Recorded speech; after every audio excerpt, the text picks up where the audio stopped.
नमस्कार, उत्तराखंड समाचार में आपका स्वागत है। मैं नूतन मरून। सबसे पहले मुख्य समाचार। पर्यटन व्यवसायियों के लिए तीर्थ कैबिनेट ने मंजूर किया 29 करोड़ का राहत पैकेज। माता पिता को खोने वाले बच्चों को 21 वर्ष तक 3,000 रुपए प्रति माह देने के प्रस्ताव पर भी लगी मुहर।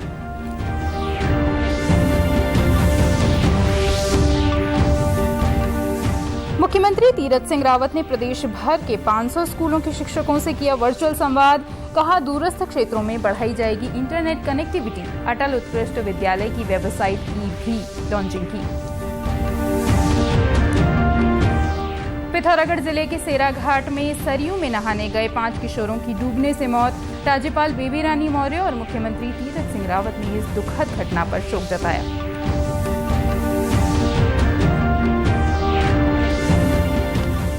और कोविड कर्फ्यू में ढील के बाद प्रदेश में दिन भर खुले बाजार। पिथौरागढ़ के बाजारों में नहीं हुआ सोशल डिस्टेंसिंग का पालन। कोटद्वार से 100% यात्री क्षमता के साथ शुरू हुआ बस संचालन। और अब समाचार विस्तार से। मुख्यमंत्री तीरथ सिंह रावत की अध्यक्षता में हुई कैबिनेट की बैठक में 14 प्रस्तावों को मंजूरी दी गई। कैबिनेट ने आज लिए गए एक महत्वपूर्ण फैसले में कोरोना काल के चलते प्रभावित पर्यटन व्यवसायियों के लिए करीब 29 करोड़ रुपए के राहत पैकेज को मंजूरी दी है। इसके तहत टूर एंड ट्रेवल्स, राफ्टिंग से जुड़े लोगों, गाइड्स आदि को आर्थिक मदद की जाएगी। इसके साथ ही बैठक में अमृतसर कोलकाता इंडस्ट्रियल कॉरिडोर के अंतर्गत उधम सिंह नगर में समेकित निर्माण समूह बनाने के लिए 1000 एकड़ भूमि देने का भी निर्णय लिया गया है। पर्यटन व्यवसायियों को लगभग 29 करोड़ का राहत पैकेज दिया है। इसके साथ साथ एक जो हमारा अमृतसर कलकत्ता कॉरिडोर बनना है उसके लिए एक जिस तरह से एक त्रिपक्षीय एक ट्रस्ट के साथ राज्य सरकार और सिडकुल को लेकर के एक एकीकृत औद्योगिक विकास को लेकर के जो आगे काम होना है उसमें के लिए 1000 एकड़ जमीन देने का निर्णय लिया, जिससे कि उसके इस कॉरिडोर के 150 से 250 किलोमीटर दूर के क्षेत्रों में तमाम तरह की औद्योगिक गतिविधियों को प्रोत्साहन देना होगा।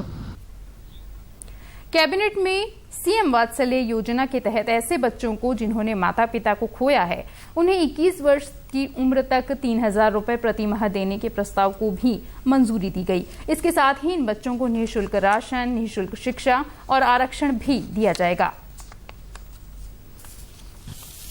देखिए, आज कुल 14 निर्णय लिए गए जिनमें चाहे कोविड प्रभावित जो जिनके बच्चों अनाथ जो बच्चे हुए हैं उनको मार्च 2020 से 31 मार्च 2022 जो संभावित अभी तक लगता है, इसके भी ऐसे बच्चों जितने ही बच्चे होंगे उन्हें सरकार 3,000 रुपया महीना सहायता देने के साथ साथ सभी राजकीय विद्यालयों में चाहे उच्च शिक्षा के हों या माध्यमिक शिक्षा के हों निःशुल्क शिक्षा देने के साथ साथ अटल आयुष्मान योजना के तहत उनको राशन भी दिया जाएगा और अटल आयुष्मान की तरफ से उनको स्वास्थ्य की वो सुविधा भी दी जाएंगी और साथ साथ जो हमारी राष्ट्रीय खाद्यान्न योजना है उसके तहत निःशुल्क राशन देने के साथ साथ 5% क्षैतिज आरक्षण का भी उनको देने का निर्णय लिया। कैबिनेट ने शिल्पकार योजना को 5 साल के लिए और बढ़ाने, हल्द्वानी में अस्पताल निर्माण के लिए कार्यदायी संस्था का गठन करने, साहूकारी अधिनियम में संशोधन, कोविड की स्थिति को देखते हुए मुख्यमंत्री स्वरोजगार योजना और बद्रीनाथ धाम में 100 करोड़ के निर्माण कार्य आदि से संबंधित प्रस्ताव भी मंजूर किए। मुख्यमंत्री तीरथ सिंह रावत ने आज देहरादून के तपोवन स्थित राजीव गांधी नवोदय विद्यालय से प्रदेश के शिक्षकों के साथ वर्चुअल संवाद किया। मुख्यमंत्री ने नीति आयोग की ओर से जारी सतत विकास लक्ष्य की सूची में शिक्षा के क्षेत्र में उत्तराखंड को 4थी रैंकिंग प्राप्त होने पर सभी को बधाई दी।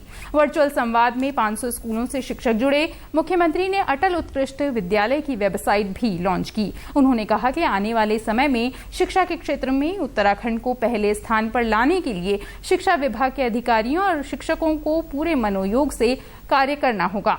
श्री रावत ने कहा कि कोविड काल में पठन पाठन का कार्य एक नई चुनौती है। प्रदेश के दूरस्थ क्षेत्रों तक इंटरनेट कनेक्टिविटी को बढ़ावा देने के लिए लगातार प्रयास किए जा रहे हैं।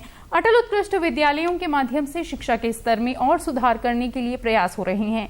राज्य में 190 अटल उत्कृष्ट विद्यालय स्वीकृत किए गए हैं। शिक्षा मंत्री अरविंद पांडे ने इस मौके पर कहा कि वर्तमान में 500 स्कूलों में वर्चुअल क्लास की व्यवस्था है। जल्द ही 600 और स्कूलों में वर्चुअल क्लास की व्यवस्था की जाएगी। पिथौरागढ़ जिले के सेराघाट में हुए दर्दनाक हादसे में आज सुबह 5 किशोर नहाते वक्त सरयू नदी में डूब गए। पांचों के शव ग्रामीणों ने नदी से ढूंढ निकाले। स्थानीय लोगों के अनुसार पांचों किशोर अपनी बहन को शादी के बाद छोड़ने सेराघाट आए थे। सुबह जब से वे नदी में नहाने गए तो अचानक डूबने लगे। घटना का पता चलते ही आसपास के खेतों में काम कर रहे स्थानीय लोग नदी की ओर किशोरों को बचाने के लिए दौड़े। डूबे किशोरों की उम्र 15 से 19 साल के बीच बताई गई है। सभी गढ़ाई गंगोली तहसील के गुना गांव के निवासी थे। शेरा उर्फ बड़ौली से कल एक बारात गढ़ाई गंगोली गई हुई थी। दुल्हन के साथ दुल्हन के भाई और उसके परिवार के अन्य जन दुल्हन को छोड़ने के लिए बारात के साथ शेरा घाट आए हुए थे। आज सुबह 11 बजे के आसपास इन दुल्हन के साथ आए हुए 5 युवाओं ने सरयू नदी में नहाने का मन बनाया और सरयू नदी में नहाने लगे। तहसील गढ़ाई से प्राप्त सूचना के अनुसार 8 लोग किसी निजी पारिवारिक समारोह में गए थे, जिनमें से 5 लोग नदी में नहाने गए थे जो लापता हुए थे, जिनमें से 4 लोगों की डेड बॉडी उसी समय रिकवर कर ली गई थी। कुछ देर बाद एक व्यक्ति की तलाश के बाद उसकी भी डेड बॉडी ढूंढ गई और इन 5 लोगों की उम्र 15 से 17 साल बताई जा रही और ये ग्राम गुना तहसील गढ़ाई गंगोली के रहने वाले थे। पिथौरागढ़ में हुई इस दुखद घटना पर राज्यपाल बेबी रानी मौर्य, मुख्यमंत्री तीरथ सिंह रावत के साथ ही पिथौरागढ़ जिले के प्रभारी मंत्री अरविंद पांडे ने भी गहरा शोक व्यक्त किया है। कोरोना कर्फ्यू में काफी समय बाद लंबी छूट मिलने के बाद आज प्रदेश भर में सुबह 8 बजे से शाम 5 बजे तक बाजार सामान्य ढंग से खुले। सीमांत जिले पिथौरागढ़ में भी सभी बाजार खुले और लोगों ने अपनी जरूरत के सामानों की खरीदारी की। बाजारों में भीड़ बढ़ने से जहां व्यापारी खुश नजर आए तो वहीं सोशल डिस्टेंसिंग की कमी भी देखने को मिली। जो राहत मिली है व्यापारियों के लिए, देखिए जैसे रोजी रोटी का संकट आ गया था, काम बिल्कुल चौपट हो गया था, आदमी आसान हो गया था घर में बैठे बैठे, तो उनको अपना घर चलाना मुश्किल हो गया था। तो ये थोड़ी बहुत राहत है 3 दिन के लिए फिलहाल। सरकार का भी निर्णय अभी नया आया है। हम आगे चाहेंगे कि सरकार पूरा 6 दिन खोले इसको और थोड़ी सख्ताई रखे, मास्क वास्क और जो उनकी दूरी है उसको मेंटेन करते हुए व्यापार पूरा खुलना चाहिए। बहुत बड़ी राहत है व्यापारियों के लिए। जिस तरह से 1 महीने से व्यापारियों ने अपने प्रतिष्ठान बंद कर रखे थे, इससे हर व्यापारी को छोटे स्तर से बड़े स्तर सभी लोगों को बहुत बड़ी दिक्कत होगी। अब जो सरकार ने हफ्ते में 3 दिन खोलने का निर्णय लिया है, इससे बहुत बड़ी राहत मिली है। कम से कम नहीं से व्यापारी कुछ तो करेगा। पिथौरागढ़ में बाजार खुलने के बाद जिस तरह लोगों में आपाधापी रही, उसे देखते हुए जनप्रतिनिधि ही नहीं जागरूक लोग भी कोविड गाइडलाइंस के पालन पर जोर दे रहे हैं। पिथौरागढ़ के नगरपालिका अध्यक्ष ने लोगों से धैर्य रखने और भीड़ न करने की अपील की है। सभी लोगों से अनुरोध है कि फिर भी मार्केट लगातार हम खोलने का प्रयास कर रहे हैं। व्यापारियों के हितों की चिंता भी सरकार कर रही है, लेकिन कम से कम पब्लिक को आज ही सामान बाजार में खत्म नहीं हो रहा है, गांव में भी सामान मिल रहा है। तो कम से कम मेरा सभी से अनुरोध है कि आप सब बुद्धिजीवी पढ़े लिखे लोग हैं, हम लोग अपनी सूझबूझ का परिचय देते हुए इस महामारी से बचने का प्रयास करें। सभी से पुनः अनुरोध है कि आप सोशल डिस्टेंसिंग, मास्क और उसका पालन करते हुए। लंबे समय बाद मार्केट खुली है तो काफ़ी रश भी दिख रहा है और सारी ज़रूरत की चीज़ें जो जिन चीज़ों में उनको बहुत ज़्यादा आवश्यकता थी लेकिन उनको परचेज नहीं कर पा रहे थे, तो वो सारी सुविधाएं दोबारा से हमको मिलने जा रही हैं और हम पूरा जो भी मार्केट का शॉपिंग है सारा काम निपटा रहे हैं। बशर्ते कि हमको ध्यान रखना होगा कि सैनिटाइजर का टाइम से यूज़ करना है और मास्क पूरा कवर करके हमने पहनना है और सोशल डिस्टेंसिंग का ध्यान रखना है। परिवहन निगम की बसों का संचालन 100% यात्री क्षमता के साथ शुरू हो गया है। उत्तराखंड परिवहन निगम के कोटद्वार डिपो से रोडवेज बसें 100% यात्री क्षमता के साथ आज से पर्वतीय क्षेत्रों के लिए शुरू हो गईं। कुछ अन्य क्षेत्रों के लिए ये कल से संचालित होंगी। कोटद्वार डिपो के अधिकारियों का कहना है कि बसों के संचालन में कोविड गाइडलाइंस के अनुरूप सभी जरूरी एहतियात बरते जा रहे हैं। उत्तराखंड परिवहन निगम कोटद्वार की बसें शासन के आदेशानुसार 100% यात्री के साथ संचालित हो चुकी हैं आज से। इसमें से कि पौड़ी, और कल से श्रीनगर भी चालू कर देंगे और पोखरा के लिए भी बस 8 बजे से लेकर के 10 बजे के बीच में भेजेंगे जैसे यात्री हो जाते हैं। और किलोबोखाल भी बस लगाएंगे और देहरादून की भी बसें जो लाल होकर चल रही हैं, जिसमें कि 3 बसें गई हैं आज देहरादून, एक जमनीचोड़ गई है, एक पौड़ी गई है, एक धुमाकोट, एक तिपाईचरण और एक बिरोखाल गाड़ी जा चुकी है। बसों की पूरी क्षमता के साथ संचालित होने के बाद यात्रियों को भी खासी राहत मिली है। उनका कहना है कि जहां पहले कई घंटे इंतजार करना पड़ रहा था, वहीं अब ये समस्या नहीं रहेगी। ये सरकार का बहुत सही फैसला है। यात्री पहले बहुत परेशान थे, लेकिन अब यात्री अपने यात्रा के गंतव्य तक आराम से पहुंच रहे हैं। किराया भी नॉर्मल है, इसलिए ये जो काम सरकार ने किया है ये बहुत बेहतर किया है। उत्तराखंड में पौधों की विभिन्न प्रजातियों के संरक्षण की दिशा में काम कर रही वन विभाग की अनुसंधान इकाई ने विलुप्त हो रहे पौधों के संबंध में रिपोर्ट तैयार की है। इनमें पौधों की 1576 ऐसी प्रजातियों को सूचीबद्ध किया गया है जो विलुप्ति की कगार पर हैं। इस विस्तृत रिपोर्ट में 415 पेड़ों, 130 प्रकार की झाड़ियों और 88 घास की किस्मों का उल्लेख प्रमुखता से किया गया है। इनमें 73 किस्में ऐसी हैं जिन्हें IUCN ने भी विलुप्त होती प्रजातियों में शामिल किया है। 54 प्रजातियां ऐसी हैं जो केवल उत्तराखंड और हिमालयी क्षेत्रों में ही पाई जाती हैं। प्रमुख वन संरक्षक राजीव भरतरी का कहना है कि अनुसंधान टीम ने विलुप्त होती प्रजातियों की ओर ध्यान खींचा है।